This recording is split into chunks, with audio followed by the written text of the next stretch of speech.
ఇక కర్ణాటక కేబినెట్ విస్తరణ తర్వాత కాంగ్రెస్ లో అసంతృప్తి రాజుకుంది. మంత్రి పదవి దక్కలేదని ఇద్దరు ఎమ్మెల్యేలు రాజీనామా చేశారు.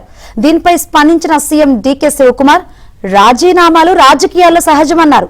తాము కూడా గతంలో ఎంతో ఓపిక పట్టామని గుర్తు చేశారు. అసంతృప్తి నేతలతో మాట్లాడి తగిన బాధ్యతలు అప్పగిస్తామని, పార్టీ కోసం అందరూ సంయమనం పాటించాలని కోరారు. ರಾಜೀನಾಮೆ ಕೊಡೋರು ಇವೆಲ್ಲ ರಾಜಕೀಯದಲ್ಲಿ ನಡೀತಾ ಇರೋದು. ರಾಜೀನಾಮೆ ಕೊಡೋರ ಬಗ್ಗೆ ಯಾರು ತಡೆಯಕ್ಕಾಗಲ್ಲ. ಪಾರ್ಟಿ ಬೇಕು, ಅವ್ರಿಗೂ ಭವಿಷ್ಯ ಬೇಕು ಅಂತಂದ್ರೆ ಪಕ್ಷ ಇದ್ರೆ ಇದು. ನನಗೆ ರಾಜೀನಾಮೆ ಕೊಡ್ಬೋದೈತಲ್ಲ. ನಾನು ಧರ್ಮಸಿಂಗ್ ಕಾಲದಲ್ಲಿ, ಬೇರೆ ಕಾಲ ಸಿದ್ದರಾಮಯ್ಯ ಕಾಲದಲ್ಲಿ ಎಲ್ಲ ನನ್ನ ಮಂತ್ರಿಗೆ ತಪ್ಪಿಸ್ತಾರಾಗ ನಾನು ಪರಮೇಶ್ವರ್ ಇಬ್ರು ತಾಳ್ಮೆಯಿಂದ ಇರ್ಲಿಲ್ವಾ? ನಿನ್ನೆ ಯಾರು ಹೇಳಿಲ್ವಾ? ನಾನು ವೀರೇಂದ್ರ ಪಾಟೀಲ್ ಕಾಲದಲ್ಲಿ ಬಂಗಾರಪ್ಪನವ್ರಿಗೆ ಕೊಟ್ಟಿರ್ಲಿಲ್ಲ, ಖರ್ಗೆ ಸಾಹೇಬ್ರಿಗೆ ಕೊಟ್ಟಿರ್ಲಿಲ್ಲ, ಧರ್ಮಸಿಂಗ್ಗೆ ಕೊಟ್ಟಿರ್ಲಿಲ್ಲ. ಅವರೆಲ್ಲ ಚೀಫ್ ಮಿನಿಸ್ಟರ್ಗಳಾಗ್ಲಿಲ್ವಾ? ಇವೆಲ್ಲ ಪೇಷನ್ಸ್ ಇಂದ ಈ ಸಂದರ್ಭದಲ್ಲಿ ಇರಬೇಕಾಗ್ತದೆ. ಎಲ್ಲ ನಮ್ಮ ಆಗಲೇ ಟೈಮ್ ಆಯ್ತು. ಎಲ್ಲರಿಗೂ 2 ವರ್ಷ ಅಂತ ಮುಂಚಿತವಾಗಿ ನಾವು ಹೇಳಿದ್ದು, ಮಂತ್ರಿಗಳಿಗೂ ಹೇಳಿದ್ದು. ಅದನ್ನ ನಾವು ಮುಂಚಿತವಾಗಿ 2 ವರ್ಷ. ಈಗ ಎಲ್ಲರೂ ಕೂಡ ನಾನು ರೆಸಿಗ್ನೇಷನ್ ಸಬ್ಮಿಟ್ ಮಾಡಿ ಅಂತ ಅಂದ್ಬಿಟ್ಟು ಬೋರ್ಡ್ ಕಾರ್ಪೊರೇಷನ್ಗೆ ಫಸ್ಟ್ ನಮ್ಮ ವರ್ಕರ್ಸ್ಗೆ ಹೇಳ್ತೀನಿ. ವರ್ಕರ್ಸ್ ಎಲ್ಲ ಫಸ್ಟ್ ಫಿಲ್ಅಪ್ ಮಾಡ್ತೀನಿ, ಆಮೇಲೆ MLAs ನ ಕರೆದು ಒಬ್ಬೊಬ್ಬರನ್ನೇ ಮಾತಾಡ್ತೀನಿ. రైట్. కర్ణాటక కేబినెట్ విస్తరణ తర్వాత కాంగ్రెస్ లో అసంతృప్తి రాజుకుంది. మరిన్ని వివరాలు అందించేందుకు మా బెంగళూరు ప్రతినిధి రుత్విక్ సిద్ధంగా ఉన్నారు.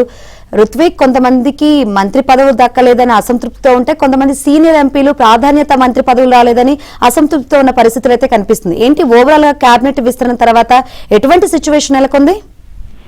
శంకరి, డికే శివకుమార్ సీఎం గా బాధ్యతలు చేపట్టిన 1.5 రోజుల తర్వాత పూర్తి కేబినెట్ కూడా ఏర్పాటైందని చెప్పుకోవచ్చు. నిన్న సాయంత్రం 19 మంది ఏర్పాటుతో మొత్తం 33 మంది మంత్రులతో పూర్తి కేబినెట్ అనేది ఏర్పాటైంది. అయితే ఈ సమయం నుంచి కూడా నిన్న ఉదయం ఏదైతే 20 మంది పేర్లను వెల్లడించారో అప్పటి నుంచి కూడా సీనియర్ నాయకులు కానీ ఈ మంత్రి పదవుల మీద ఆశ పెట్టుకున్న ఎమ్మెల్యేలందరూ కూడా బహిరంగంగా వచ్చి తమకు అన్యాయం జరుగుతుందని రాజీనామాలు చేస్తామని ప్రకటించారు. ఈ నేపథ్యంలోనే గోపాలకృష్ణ అలాగే యశ్వంత్ ఇద్దరు కూడా రాజీనామా చేస్తామని చెప్పి ప్రకటించడం రాజీనామా చేశారు. ఇది ఈ తరహాలోనే రాష్ట్ర వ్యాప్తంగా సీనియర్ నాయకులందరూ కూడా, వారి కార్యకర్తలు కూడా ఆందోళనకు దిగారు.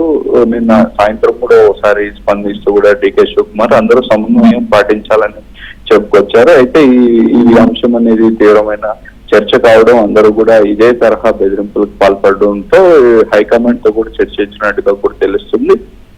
ఈ నేపథ్యంలోనే హైకమాండ్ నుంచి సీఎం కి ఫోన్ వచ్చినట్టుగా కూడా తెలుస్తుంది. వారు రాజీనామాలు చేసే వారిని ఎవరు ఆపేది లేదని చెప్పి, రాజీనామా చేస్తే ఖచ్చితంగా ఆమోదిస్తామని చెప్పడం జరిగింది. అందరూ సమన్వయం పాటించాలని, తాను కూడా 2004లో ఎమ్మెల్యేగా గెలుపొందినప్పటికీ కేబినెట్ లో అవకాశం దక్కలేదని, ఓపికగా ఉన్నందునే తాను ఈ రోజు సీఎం గా కొనసాగుతున్నానని చెబుతూనే రాజీనామా చేసే నేతల వివరాలు హైకమాండ్ కోరిన వారిని ఎవరైతే రాజీనామాలు చేస్తామని కానీ బెదిరింపులకు పాల్పడుతున్నారో వారి వివరాలు మొత్తం కూడా హైకమాండ్ పంపుతామని, రాజీనామా చేసేవారిని రాజీనామాలు ఆమోదిస్తామని చెప్పి, ఈ తరహా బెదిరింపులకు పాల్పడడం కరెక్ట్ కాదని చెప్పి, పార్టీ ఉంటేనే నాయకులకు కూడా భవిష్యత్తు ఉంటుందని చెప్పి కూడా డీకే శివకుమార్ స్పష్టం చేశారు. దీని మీద పార్టీ నాయకులు ఏ విధంగా స్పందిస్తారనేది చూడాల్సి ఉంది. Shankari, right. Thank you Ruthvik.